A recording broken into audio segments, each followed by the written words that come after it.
Alright pilots, welcome back to the channel. This is Nix here. We're doing another beginner's guide. We're going to tackle the F-15c Screaming Eagle this time. One of America's greatest and best air superiority fighters that we've ever created, and it's still very viable today. Let's jump right into the cockpit and start looking around here a little bit. So when we're turned on, this will be your stores page. This is going to be your radar. This will be your RWR. And then some familiar steam gauges. This will be your airspeed. Your angle of attack, you don't have to worry about this one so much. Your ADI and HSI, hopefully you're familiar with those by now. Your altimeter. This is your descent and ascent. This is your percentage on your turbines, your engines. This is your temps. More importantly to those though, this will be your fuel flow to make sure you've got good fuel going into them. And it'll also be an indicator of how much throttle you've got into them when you're in the air. This is your total fuel gauge here. Your warning lights, you don't got to worry about all this other confusing stuff on the side panels because this is a Flaming Cliffs 3 non-full fidelity, so a lot of these systems will be into the keybinds, so you don't have to worry about the toggles. Let's get into the bindings. So for starters, you'll want something to open and close your canopy. You'll want your landing gear up and down. There's some different flap switches here. You can put it on one switch for flaps up and down.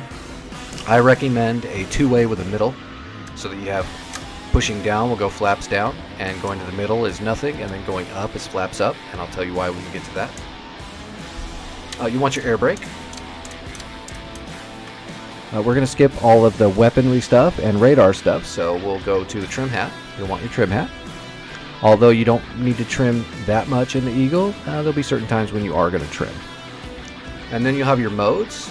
I do navigation, air-to-air, BVR, combat vertical scan, and longitudinal missile aiming mode or flood mode.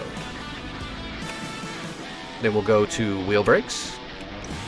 I do not use, you don't really have to use differential braking in an Eagle, so you can just use wheel brakes.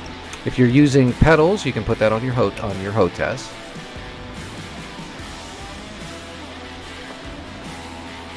And we're going to go right to those right now. So axis commands, you got your pitch up, pitch down on your stick, roll left, roll right on your stick. You got your rudders, which would be your pedals.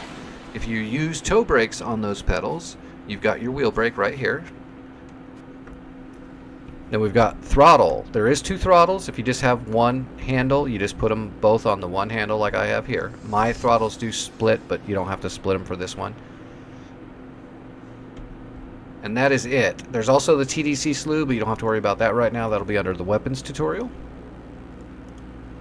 Then, of course, under flight controls, if you don't have a HOTAS, that's where you're going to get your aircraft bank left, right, pitch up and down, and then your rudders on your keys. And then other little things like systems, you can find your engine, you want your power on, and then your engines, turning them on, turning them off. We already did the flaps and the air brakes and the landing gear. There's other keys right here you can do, like your HUD color and brightness changes and all that. That's all personal. You can do that stuff if you want to. But that's all we need to get started here. Let's go ahead and start the aircraft, turn our power on, and let's go ahead and bring the canopy down. I usually do change the color of my canopies to the bright orangish yellow, which is just the easiest for me to see in the HUD. Alright, I'm going to start turning on the left engine now. And the thing I was going to say about the flaps is, when you set the flaps in an Eagle, once they're set, they're automatic after that. So what I do is I hit down to put them into landing position, and then I click it back up into neutral. Now you see they're down to green. When I take off, when I get up to 250 knots, the flaps are going to go up automatically. When I'm coming back down for a landing and I get down to like 250 knots, at 250 knots roughly, the flaps will start coming down automatically to make sure you're generating a decent lift for the speed you're going. So you don't have to worry about the flaps ever again now. They will take care of themselves. Alright, engine's up to 67%. Start up the next one. You can always check too, the intakes will be angled down when the engine's up and running. So you can see this one has still not all the way up. When you've got the engine turned up and it starts pulling air, that intake is gonna angle down.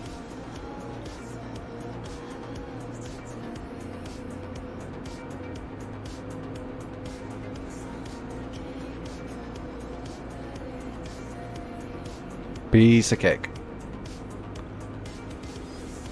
All right, we'll wait till they both normalize at 67% before we get going.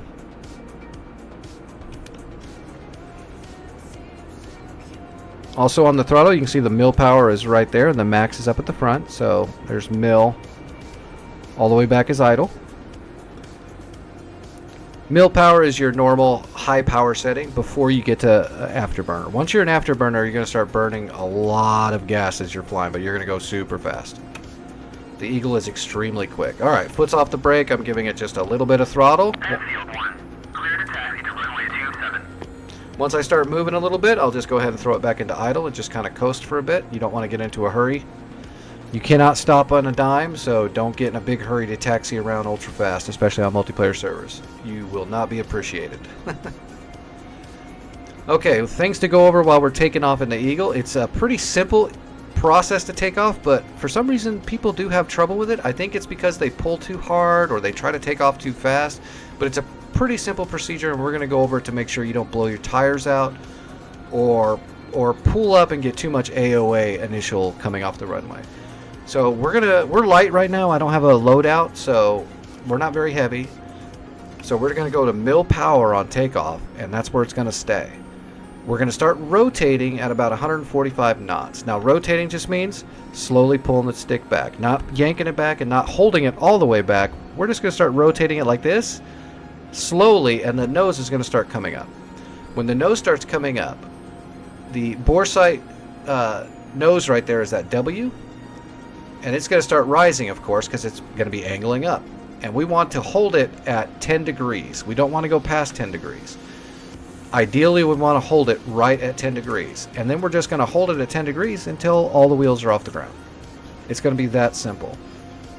If we do that, then the aircraft will take off at the exact speed it's supposed to take off for your weight. If you pull up too much, it's going to take off too early and hard, and you're going to cavitate or vibrate and chunk around really bad. You might even wreck. Also, if you pull up too hard, there's a high probability that you could tail strike. This is a very powerful plane, and it does have a big butt. So if you go yanking on that stick when you're taking off, you can tail strike. Okay, so brake is on. Mill power. And now we are just going to give it a second, let it spool up a bit. Now we're going to let off the brake. We're at 90% power. Now we're just using our rudder to maintain on the runway. When we get our speed up to about 140 degrees, I am now rotating. Now I'm holding it at 10 degrees. I went over a little bit, but that's okay. And look, we're already in the air. Bringing the gear up.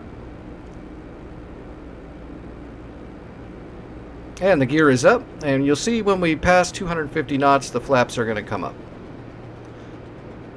And there we go. Flaps are coming up. And I am bringing the throttle back a little bit now, because we are a speed demon and we don't need to go that fast. So there we go. 300 knots. We are cruising. Alright, let's come back around now. Now, landing the Eagle, I think it's fairly simple, but just like anything else, until you've flown it a bit and you're comfortable, sometimes it takes a little while to get comfortable in a plane. The more comfortable you are, the easier the landing will be for sure. But what we're going to do is the flight vector, which is this thing right here, that's basically showing you where your plane is going to end up. Without changing, right where it's at right now, without changing your speed or anything else, that's where your plane is going. So if we angle the nose down, you can see if we fly right there and we don't change our speed or anything, we're going to hit the ground right there. So when we're coming down, I'm going to try to maintain somewhere around 190, 180 knots at the threshold of the runway, which will give us a little bit of an angle up, because at that speed our nose is going to be sticking up and our flight vector is going to be down here, because we're going to be on a glide slope coming down. And we're just going to ride it down and try to keep this flight vector onto the spot of the runway where we want to land. We're going to give ourselves a little bit of a distance here to make sure we come in with plenty of time for any kind of modification we need to make. So now I'm idle, and I'm just going to roll the plane over, and I'm just putting a little bit of back pressure on here, and I'm trying to drag the horizon right across the flight vector here. Now I'm letting it come down a little bit and maintaining a speed somewhere around 250 knots. Okay, now I'm going to let it start coming down below that, and I'm going to bring the gear out. You see the flaps are already coming down all on their own. So now as we come around, I don't want to get too slow. So I'm at 200 knots. I'm a little offset. So let's go ahead and fly past the runway a little bit, and then we'll get the nose back on it.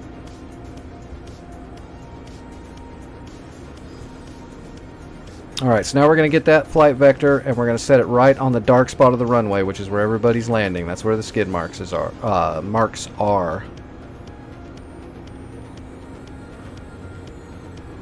We're just going to hold it there, trying to maintain our speed, coming down on the throttle, coming down on the throttle. Here at the end, we're just going to kind of float above the runway a little bit. We're going to give it a little bit more aft stick to try to bring the nose up a little bit more, and we're just going to kind of float across the front of the runway now. It's called floating and flaring. I'm completely idle. It's about 160 knots. I'm going to hold the nose up a little bit now and just aero brake for a little bit. Again, I don't want to pull back too hard. Now I'm going to start letting the nose come down, and I'm going to be tapping the brakes. You don't lay on the brakes. You just pump them a little bit. If you lay on the brakes, you're going to start skidding around.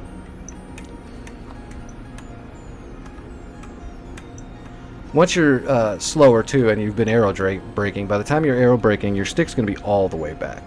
And those big old elevators back there are being used as giant wind brakes.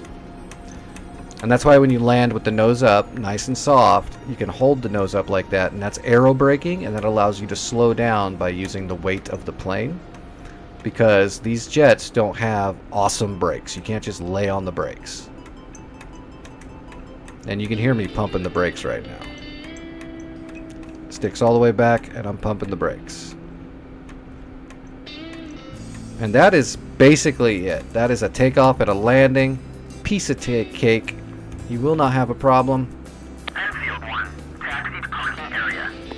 Just remember that 10 degrees when you're taking off. Don't let your W get over that 10 degrees. If it goes up over a little bit, don't freak out. Don't yank the stick forward.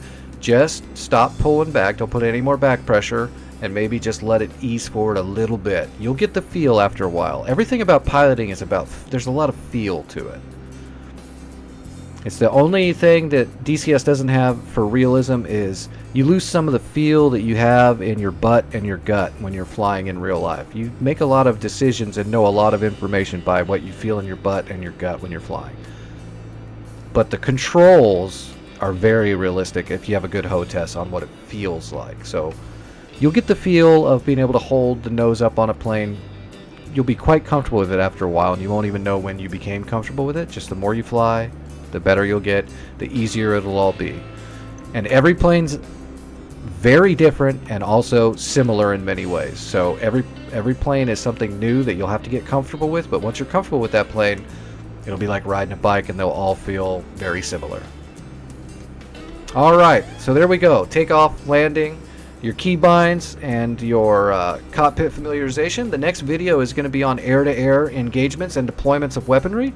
So this is air superiority only. There's no air to ground. So basically we're going to do just a good beginner's guide on the radar usage, the RWR with ECM, and then deployment of missiles. We're going to go through AMRAAMs, AIM-7 Sparrows, and AIM-9s, AIM-9 Sidewinders.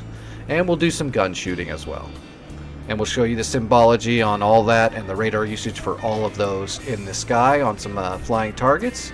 And that'll be all we do. So we've just got one more video to do on the F-15, and then we'll move on from there to our next jet. Pilots, I will see you in the skies.